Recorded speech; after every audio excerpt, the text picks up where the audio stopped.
Bonjour tout le monde, j'espère que vous allez bien. Il y a quelques jours, Julie Bertolotti m'a lancé le défi de sélectionner une de mes bouteilles préférées. Je n'avais pas exprimé plus sur ce domaine, mais j'aimerais y revenir. Donc le domaine en question, voici la bouteille, c'est le domaine de Selva Dolce. C'est un domaine italien qui se situe à l'ouest de Ligurie, sur la colline de Bordighera. J'ai sélectionné celui-ci puisque c'est vraiment pour moi un domaine qui va totalement refléter les vins que je vais aimer. C'est un vin avec beaucoup d'émotions, qui crée beaucoup d'émotions, vibrant, une belle énergie.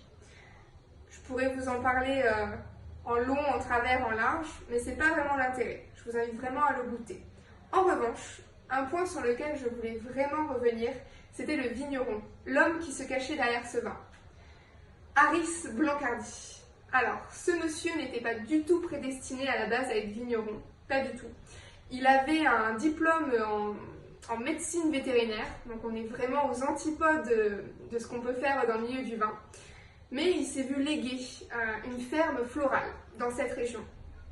Il va donc la reprendre, ne sachant pas du tout comment faire et quoi faire. Il a commencé à s'inscrire à des cours donnés en grande majorité par le très grand Nicolas Joly, pas besoin de présenter ce monsieur.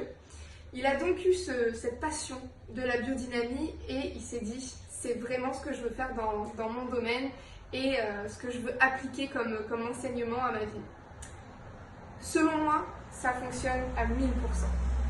Il a essayé des expérimentations, il a essayé des combinaisons, des choses vraiment incroyables sur son domaine. Et pour moi, il a réussi à trouver un équilibre entre justement ce que peut donner la nature et ce que peut apporter l'homme. Et les deux ensemble, ça fait un combo magique. Voilà, c'était juste un petit mot pour revenir sur ce vin.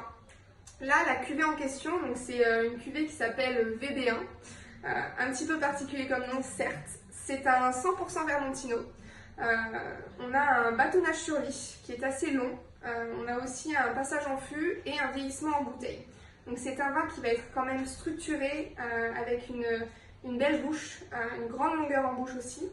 Et voilà, beaucoup d'émotions, de l'énergie. Là c'est un 2013, je pense qu'il va bientôt falloir qu'on s'y mette et qu'on la boit, qu'on la déguste. Mais voilà, si un jour vous avez l'occasion, c'est que à quelques kilomètres de la frontière française et je suis sûre qu'il sera enchanté de vous accueillir comme il a pu m'accueillir il y a quelques années en arrière.